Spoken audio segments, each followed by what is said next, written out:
अस्सलाम वालेकुम नाज़रीन, अपनी इन्वेस्टमेंट को बचाइए। और हमारी वीडियो का टाइटल आपने पढ़ लिया है कि अपनी इन्वेस्टमेंट बचाओ भाई। बड़ा सिंपल सा मैसेज है। अभी इस मैसेज के अंदर दो मेजर पॉइंट मैं डिस्कस करने जा रहा हूँ। First of all, Bahria Town की एनओसी कैंसिल होगी आप सबके सामने। वो लोग जिनको बैरिया टाउन की एनओसी कैंसिल होने का बहुत ज़्यादा जो खौफ आया है या इस चीज़ से डर गए हैं, घबरा गए हैं, लॉन्ग टर्म नहीं चलना चाह रहे बैरिया टाउन के साथ, ऑब्वियसली वो यहाँ से अपनी इन्वेस्टमेंट को निकालना शुरू कर देंगे और फिर वो बिल्कुल कम से कम कीमतों पे अपनी प्रॉपर्टीज़ को सेल करेंगे। ऑलरेडी एक तो बैरिया टाउन की मार्केट काफ़ी डाउन है, काफ़ी कम कीमतों में प्रॉपर्टीज़ मिल रही हैं और इस नोटिस के आने की वजह से real estate market Bahria Town की खासकर तबाह होकर रह गई है और बहुत ही कम कीमतों पर चीज़ें जाएंगी। अच्छा जी, अब दूसरे लोग कौन होंगे? जो लोग, जिन लोगों की इन्वेस्टमेंट प्राइवेट बिल्डर्स के साथ है, आप लोगों का स्टेक जुड़ा हुआ है उन बिल्डर्स के साथ। Once again they are working in Bahria Town Karachi, they are doing all kind of investment and development and construction job within the premises of Bahria Town Karachi. जब बैरिया टाउन की ही एनओसी कैंसिल हुई है तो ऑब्वियसली जो यहाँ पे बिल्डर्स काम करें उनको भी टफ टाइम मिलेगा। तो इंटरडिपेंडेंट है सारी चीज़ें, तो आपकी इन्वेस्टमेंट वहाँ पे भी डिस्टर्ब हो रही होगी। तो मैंने वीडियो का टाइटल क्या दिया कि अपनी इन्वेस्टमेंट को बचा लो भाई। तो वो किस तरह से बचेगी? वो इसी तरह से बचेगी अगर तो आप सेफ एंड सिक्योर वे में चलेंगे। फर्स्ट ऑफ ऑल मेरा मैसेज ये है कि ये दोनों पॉइंट जो मैंने डिस्कस किए हैं, अभी घबराने की कोई ज़रूरत नहीं है। बड़ा सिंपल सा पॉइंट है। ये वाली जो एनओसी कैंसिल की गई है उसमें कोई दूसरी राय नहीं है, लेकिन याद रखिएगा ये एनओसी जो बैरिया टाउन की कैंसिल की गई है ये SBCA की तरफ से की गई है, यानी सिंध बिल्डिंग कंट्रोल अथॉरिटी की तरफ से की गई है। सुप्रीम कोर्ट ने ये कैंसिल नहीं की, ठीक है। अभी यानी इससे बड़े स्केल पे, इससे ज़्यादा यानी जिनका कद ज़्यादा है उन इदारों में भी बात होना बाकी है। तो मैं ये समझता हूँ हमारे लिए उम्मीद की किरण यहाँ पे है। ऐसा नहीं है कि हम लोग SBCA के अगर कोई एनओसी कैंसिल कर दिए, जो कि एनओसी भी प्रोविजनल किस्म की थी।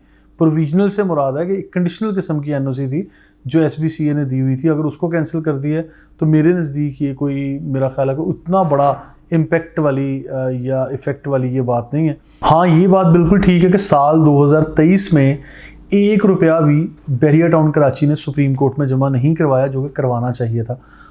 460 रुपये की रकम ये डिसाइड की गई थी, जिसके लिए बैरिया टाउन ने भी एग्री किया था। सुप्रीम कोर्ट का केस था कि ये एक सिक्योरिटी डिपॉजिट के तौर पे या सिक्योरिटी अमाउंट आप लोगों से चार्ज की जाएगी अगर आप बैरिया टाउन को एज इट इज़ लेके चलना चाहते हैं। और इसके इवज़ मैं ये समझता हूँ कि it was a kind of deal, और इस डील के अंदर बैरिया टाउन को 16,896 एकड़ जगह भी डेडिकेट कर दी गई थी, यानी अलॉट कर दी गई थी, जिसके मैप्स भी, अप्रूव्ड मैप्स भी MDA ने इशू किए थे और मुतलका इदारों ने भी, सर्वे ऑफ पाकिस्तान जो इदारा है उन लोगों ने भी यहाँ डिमार्केशन वगैरह की थी और रिपोर्ट्स पेश की थी सुप्रीम कोर्ट में।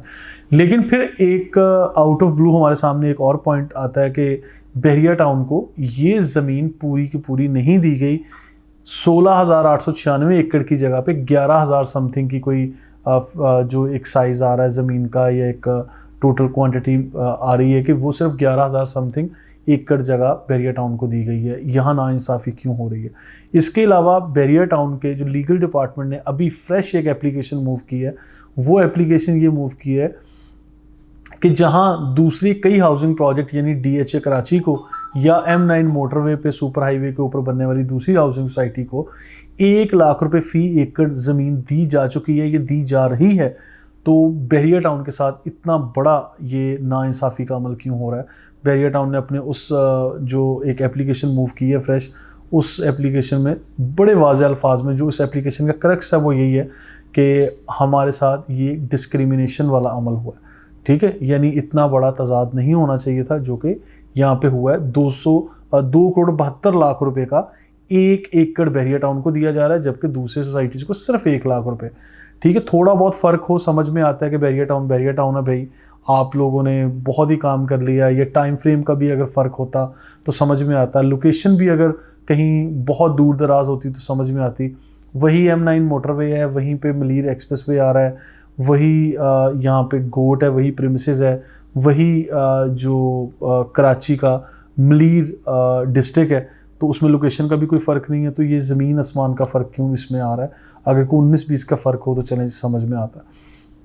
बहरहाल बैरिया टाउन की तरफ से ये चीज़ें जो सुप्रीम कोर्ट के अंदर एप्लीकेशन के ज़रिए गई हैं और ये ऑब्वियसली अब एक इदारा हो, एक इंडिविजुअल हो या एक ऑर्गेनाइजेशन हो, जब जब उसके पास कुछ नहीं रहेगा, जब वो डिफ़ॉल्ट कर रहा होगा या जब उसके ऊपर मुसीबत आन पड़ेगी, तो फिर नतीजतन क्या होगा, वो इस तरह की रिक्वेस्ट ही करेगा। तो बहरिया टाउन ने भी आज एक रिक्वेस्ट की है। अभी मैं नताइज सामने नहीं आए, नताइज आने से पहले ये कह रहा हूँ कि बहरिया टाउन को बहुत सारी फेवर्स मिल जाए। तो पब्लिक ऑन लार्जर स्केल वाला पॉइंट मैंने डिस्कस किया था प्रीवियस वीडियोस में भी, आज भी कर रहा हूँ कि पब्लिक का इंटरेस्ट है बहुत बड़े स्केल पे। यहाँ पे 1-1 अरब रुपए की एक बिल्डिंग है और यहाँ पे हज़ारों की तादाद में बिल्डिंग्स हैं। तो इन चीज़ों की कैलकुलेशन, खैर आप लोगों का कैलकुलेटर मुझसे ज़्यादा अच्छा काम करता है, आप लोगों को आइडिया होगा। और वो हमारे अपेक्स इदारे, हमारे अपेक्स कोर्ट्स और मुतलका सारे इदारे या वो लोग जो पावर में हैं, उन लोगों ने डिसाइड करना है। तो उनकी इंफॉर्मेशन, उनका सर्वे, उनके इफेक्ट एंड फिगर्स मुझसे ज़्यादा स्ट्रॉन्ग वे में आप लोगों के पास आते हैं और आप लोगों ने ही डिसाइड करना ऑब्वियसली। लेकिन यहाँ मैं अपने कस्टमर्स को, नाज़रीन को ये मैसेज दूंगा कि आप अपनी इन्वेस्टमेंट को बचाएं, वो इस तरह से बचाएं कि अभी वक्ती तौर पे बहुत बड़े फैसले ना करें, पैनिक सिचुएशन का शिकार ना हो और बिल्कुल कौड़ियों के भाव अपनी प्रॉपर्टीज़ ना बेचें। रेडी प्रॉपर्टीज़ तो कम से कम ना बेचें, क्योंकि ये सारे सिनेरियो में जितनी भी बातें चल रही हैं, बहरिया टाउन ने ये भी एप्लीकेशन मूव की हुई है कि हमें लीज़ दिया जाए, ठीक है। और अगर इसको फ़ेज़ 1, फ़ेज़ 2 या फ़ेज़ 3 इस तरह से करके भी देखें तो बहरिया टाउन की अगर एनओसी कैंसिल हुई है तो वो सारे बहरिया टाउन की नहीं हुई, वो किसी पर्टिकुलर एरिया में, जो एरिया बहरिया टाउन को नहीं मिल रहा, तो वो शायद आगे चल के उन एरियाज़ के एवज़ होगी वो एनओसी। तो कहीं ना कहीं ये चीज़ें डिफ़र करेंगी, इसकी डेफिनेशन मज़ीद सामने आएगी, इसकी तशरीह होना बाकी है। ये एक सिंपल पेज जो हमारे सामने आया SBCA की तरफ से, उसके अंदर कोई भी उम्मीद की किरण नहीं है, ना ही कोई दूसरी राय है। वहाँ पे सिंपल ये लिखा हुआ है कि कैंसिल हो गई है एनओसी, तो कैंसिल हो गई, उसमें कोई दूसरी राय नहीं। लेकिन बात इससे आगे शुरू होगी, इससे ऊपर कई बड़े इदारे बैठे हुए हैं, इससे ऊपर कई जगह पे फैसले कुछ और तरह से भी हो सकते हैं, कुछ और तरह से फेवर्स भी मिल सकती हैं, कुछ और तरह से डील्स भी हो सकती हैं। बहरिया टाउन ने जिस तरह ऑलरेडी नया पाकिस्तान स्कीम के तहत जो बहुत सारे मकानात बनाए, घर बनाए और इस तरह के बहुत सारे काम किए, तो इस तरह की बहुत सारी ड्यूटीज़ बहरिया टाउन को दी जा सकती हैं जो बहरिया टाउन कर सकता है, जो डूएबल है प्रैक्टिकली। बहरिया टाउन जिसमें एक्सपर्ट भी है, बहरिया टाउन को वो जुर्माने के तौर पे इस तरह की चीज़ें दी जा सकती हैं। और इसके अलावा मैंने प्रीवियस वीडियोस में सजेशन भी दी थी कि आप सुप्रीम कोर्ट को ये चाहिए कि बहरिया टाउन के बहुत सारे ऐसे इदारे, बहुत सारे, फॉर एग्जांपल हॉस्पिटल है, पार्क्स हैं, इंटरटेनमेंट के लिए जो बहुत सारे पार्क्स यहाँ पे, थीम पार्क है, एडवेंचर लैंड है, डेंजू है, यहाँ से इकट्ठा होने वाला जो रेवेन्यू है उसको यूटिलाइज़ किया जा सकता है for the payment of supreme court, ठीक है। जो यहाँ इस तरह की पेमेंट्स जहाँ होनी है, इनको सुप्रीम कोर्ट इतने एक पर्टिकुलर टाइम फ्रेम तक, अगर इनका टाइम फ्रेम बढ़ा दिया जाए तो बड़े आराम से यहाँ से भी ये अमाउंट्स क्लियर हो सकती हैं। क्योंकि ये बात भी गलत नहीं है कि सुप्रीम कोर्ट में जाके जब ये एप्लीकेशन दायर हुई है और ये हेयरिंग हुई थी, उस हेयरिंग में लीगल डिपार्टमेंट जो कि बहरिया टाउन कराची के रिप्रेजेंटेटिव्स थे, मलिक साहब के रिप्रेजेंटेटिव्स थे, उन लोगों ने बड़े वाज़ेह तौर पे कहा कि येस वी हैव डिफ़ॉल्ट, कि हमारे पास मज़ीद पैसे नहीं हैं देने को, इसीलिए साल 2023 में एक सिंगल पैनी भी नहीं दी।